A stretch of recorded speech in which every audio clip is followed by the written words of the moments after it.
What's up, guys and girls and everyone else? Thanks again for joining me to another episode of the Back Bone Zone. My name's Tyson. I am the co-owner of Back Bone BMX. And dang, we've made it to episode 16. I can't even believe it.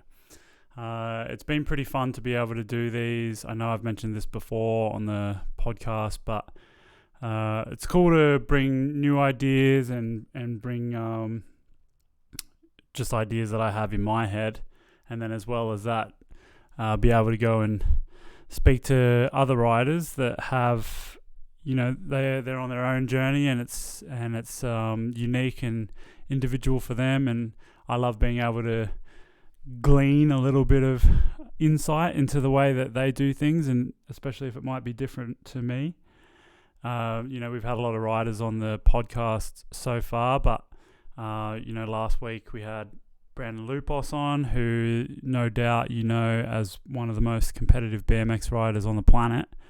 The dude can do every trick, and he's going through a bit at the moment, but with the knee surgery. But I won't get into it this week. That was last week's episode, but definitely go and listen to it if you would like.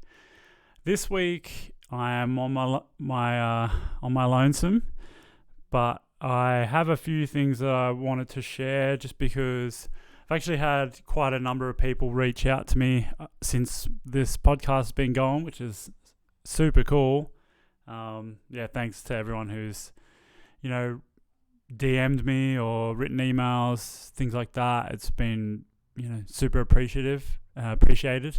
And I am super appreciative of it. One of the things that kind of keeps coming up with the messages that I'm getting is just to talk about injury, and also just to talk about wearing helmets and things like that. Protecting yourself, I guess, from crashing. I am a big fan of wearing helmets, that's for sure. I'm not going to give anyone any advice, but I thought I'd just share my personal experience with you all, and then you can take from it what you will. Whether you wear a helmet after this episode or not, it's totally up to you. But my personal experience with it, and I guess one of the big things that I wanted to talk about was, in fact, what has come that has been super positive from the injuries that I've had, and I guess what I've learnt. So if you want to learn more about that, then this is the episode. So I personally have had many serious injuries. I've probably had a hospitalization injury many times. I've torn both ligaments in both my shoulders, broken ribs, broken collarbones, broken legs, broken arms. Recently did like a partial MCL tear on my knee.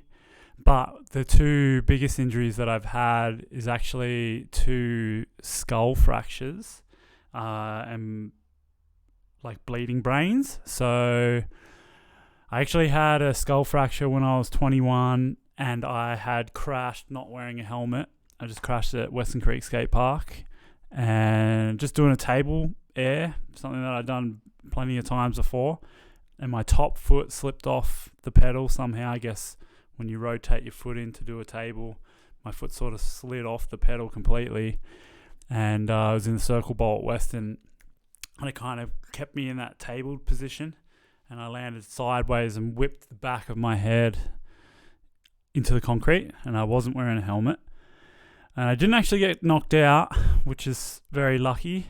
I guess kind of lucky. I'd never been knocked out before. I'd been a little bit concussed before crashing, but this is the first time I think I must have just got a flash KO or something, because there's no real big long 5-minute knockout or anything like that. Anyway, I got picked up by my mates, sort of sitting around. I felt horrible, very dizzy and things like that. got taken back to the house that I was living in, which was like a BMX share house. And like I said, I was 21 at the time, no helmet. And at the time, there was no... Helmets are a lot more commonplace now than they were back then, believe it or not. You could go to the skate park and the majority of people wouldn't be wearing a helmet. But anyhow, so I went home. My girlfriend at the time, she kind of looked after me. I didn't drive home. I got driven home by my friend Russell. And I couldn't really keep conscious. I'd always be wanting to go sort of back to sleep, I guess. And my friends who had been around concussions a little bit more, they said that, I guess you'll be right. You'll be okay. Just, keep an eye on him and things like that. Anyway, I spent the whole night basically not being able to, from that afternoon all the way through, just not ever being able to stay awake, always wanting to essentially go unconscious. Which sounds silly thinking back on it. I was throwing up multiple times. I actually thought that I threw up blood, but I'm not sure. It was, I was pretty out of it, but it doesn't make sense looking back at it, but for some reason I threw up red. So anyway, threw up a bunch of times. Anyway, no one really thought to take me to the hospital, and I never really said to take me to the hospital. I guess I wasn't really in a state to take myself to the hospital or to really even make that choice. And like I said, because I didn't actually get fully knocked out, no one was like, oh man, this guy needs to go to the hospital ASAP. So that was Friday afternoon. I spent the whole of Saturday basically lying outside underneath our deck on our back porch, and couldn't really do anything. Quite a few people, I think, were checking on me from memory. Memory is pretty hazy at that point. Anyway, Sunday rolls around and I'm not feeling any better. I'm still basically got the worst headache, or I guess migraine you could call it, that I've ever had. Couldn't even really stand, without being very dizzy. Somehow got my friend to take me to Woolworths, because at this point I hadn't taken any Panadol or anything like that. Went to Woolworths, which is a shopping, like a supermarket down the road, to go get some sort of like pain relief. I remember coming out of there after not even really being able to walk properly and just saying to my friend, look, I think I need to go to the hospital. So it had been a couple of days since then. Anyway, got to the hospital, got admitted into the emergency, told them what happened, got a bunch of scans. And as it turned out, I actually fractured the back of my skull just here. And just at the back of my head. And I had a bleeding brain that was quite severe. A subdural hematoma is what it's called. The doctors at that point, had told me that I definitely should have come into the hospital earlier. They said that it probably would have been an instance where I could have been in a coma at any point in that time. I had enough blood in my brain that they would generally, from what I can remember from the conversation, it was all a bit blurry, but they said that they would normally drill into the back of my skull and relieve that sort of pressure. But I didn't. And at that point, because it was 2 days later, the blood had actually congealed in my head, and they just had to monitor me closely. So anyway, I spent 12 days in hospital for that one. And, I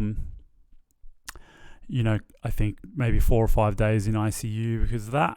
And then after that, I actually spent, they said that it was very strict, 6 months, no physical activity.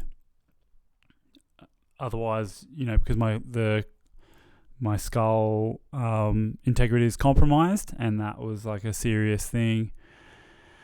And then I actually didn't start riding properly until about 9 months later.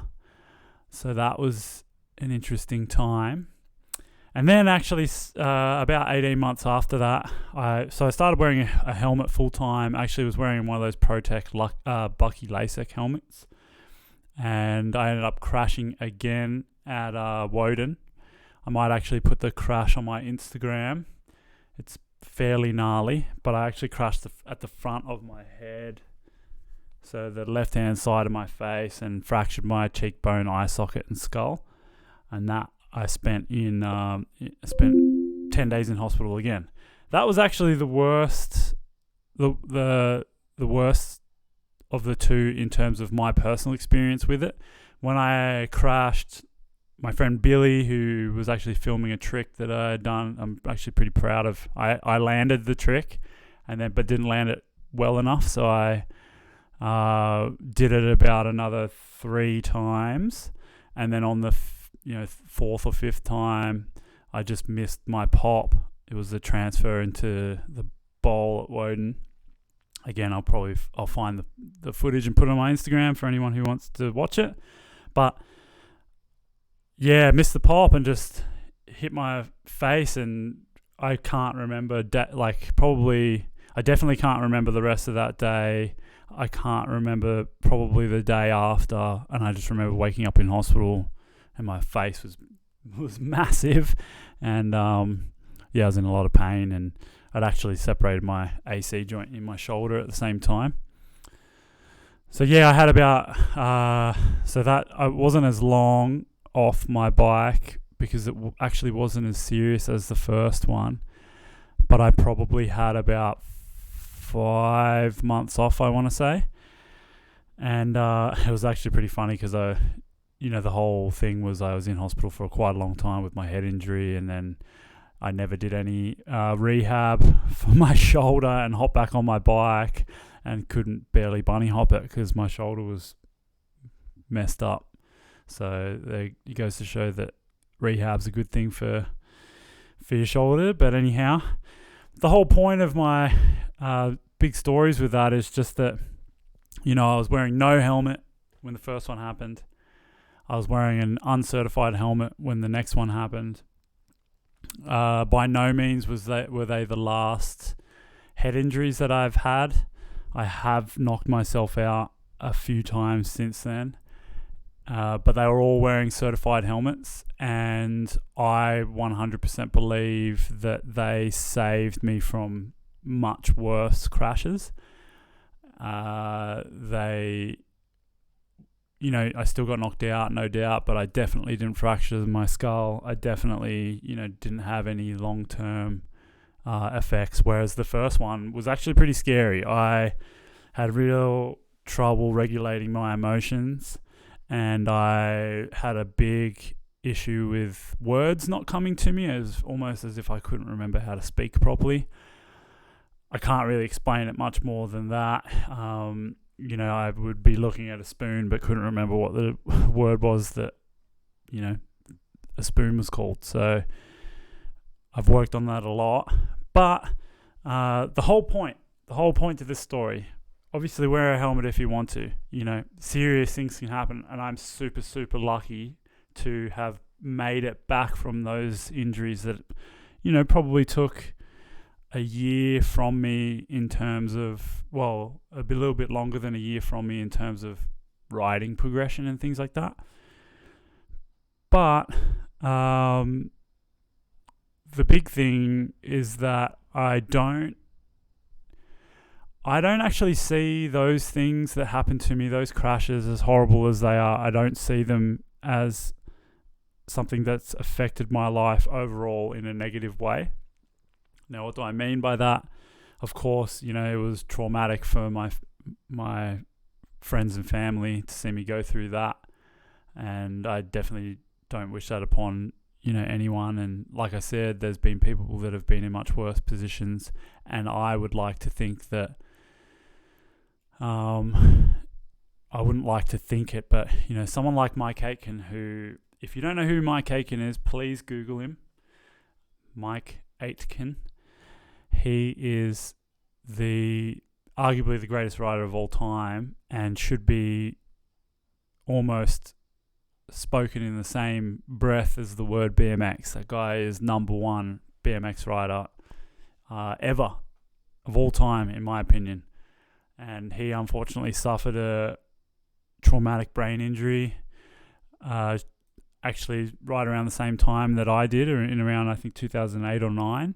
And unfortunately, he has been his health was severely compromised. He was in a coma for a long time.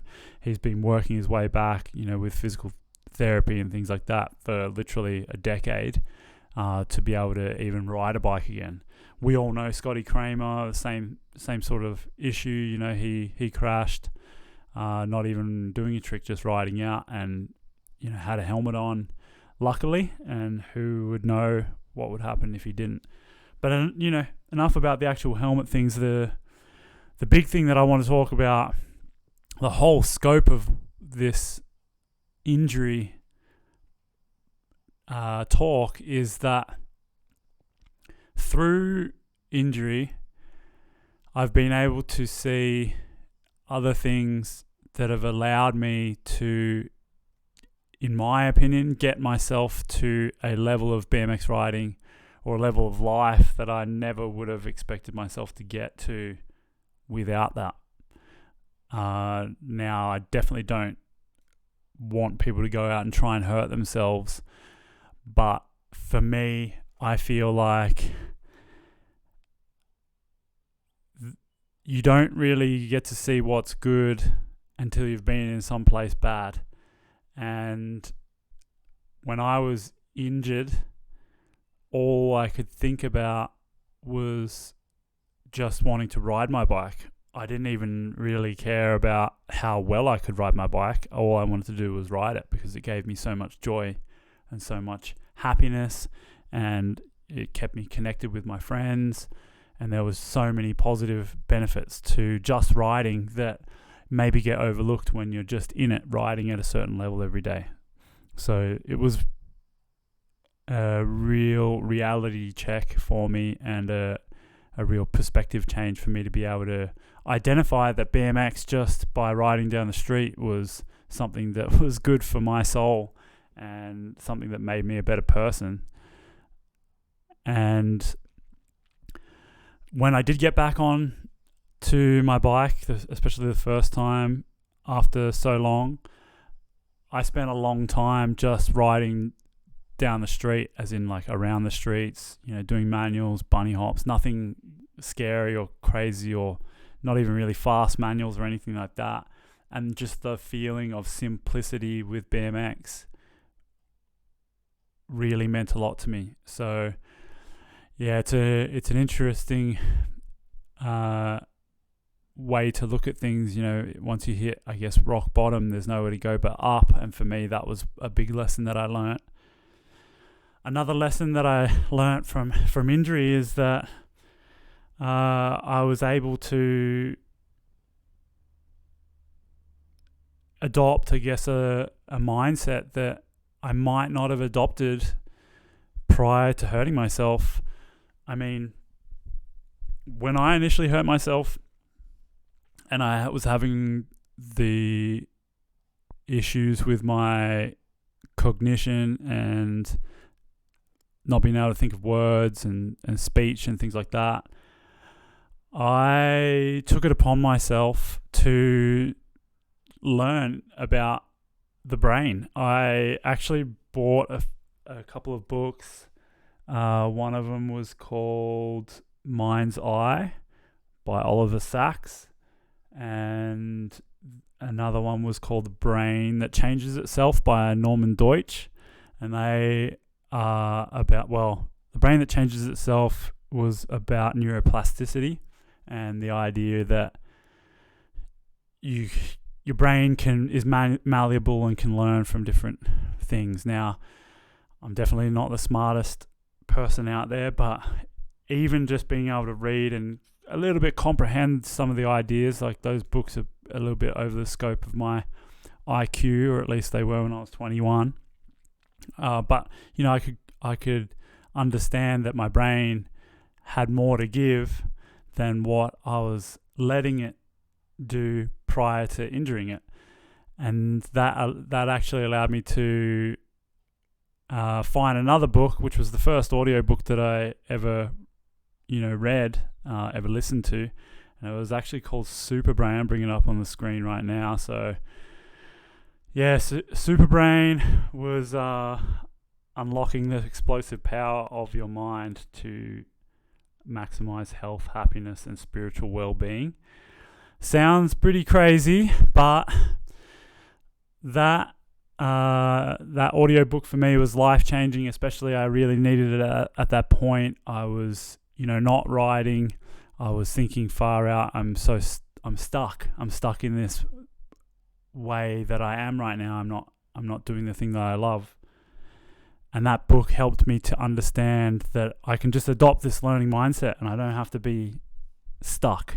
There's an analogy that they use in the book that is, when you're younger and someone cuts you off in traffic, it doesn't really matter. You're just like, oh, whatever, it's not even a big deal. But when you're older, people can fly off the handle when that happens, and it's because they get stuck in the world that they see the world as needing to be. Whereas if you decide that you can have any experience or you can feel any way to any experience, then that way, you can see an experience like crashing and be like, you can either have the experience of, oh, this is the worst thing that's ever happened to me and I can be depressed, or you can see it and be like, okay, this is my chance to do something different. This is my chance to learn. But that book helped me a lot. It actually helped me to not limit my experiences, and to understand that I could take the crash and be really bummed out and be waiting, counting the days to ride again and not make use of my time.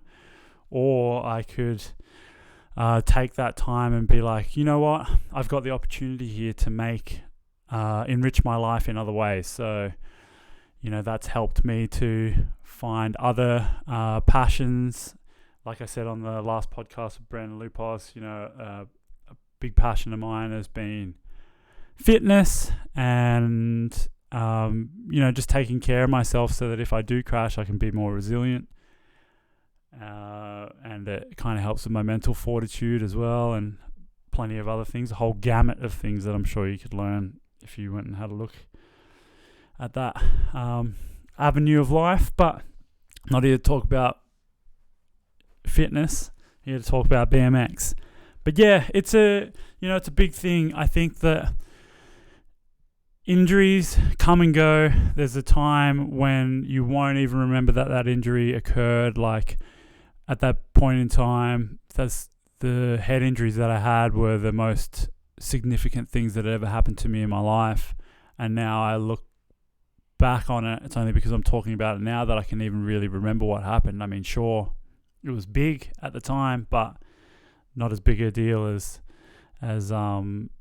you think it is when it's going on to you. So if you're struggling through an injury right now, I would definitely recommend, just adopting that learning mindset, understanding that, you're not your thoughts, and you can control your thoughts and steer the narrative to wherever you want to go. And that might help you. It helped me. So I was able to take my mindset and to make my mind tell my brain that everything's going to be okay, and then all of a sudden you feel better and you are able to see other things, other opportunities around you that allow you to grow as a person. And then when you get back on your bike, you're even more well-rounded than you ever were. So yeah, take my example, any way that you want. Hopefully it resonates with you if you're going through an injury. please, and you're feeling down about it, please reach out. I don't mind people, hitting me up in my DMs or emailing or anything like that. Exciting couple of weeks coming up. We're planning for the Act Jam, October 6, 7, 8, 9. The date escapes me right now, but yeah, October, going to be a big one for BMX. We've actually got a really cool thing that's dropping pretty soon that I won't talk about just yet, but keep your eyes out, because I'm really excited about what we've been working on, and I think it's going to be a game changer for the BMX scene. So yeah, keep an eye out. Please leave this video a like if you're watching it on YouTube. Go to Spotify, rate us 5 stars, listen to all the episodes, subscribe, all that jazz. Really appreciate it, guys. Thanks for listening so far, and see you on the next one. Bye.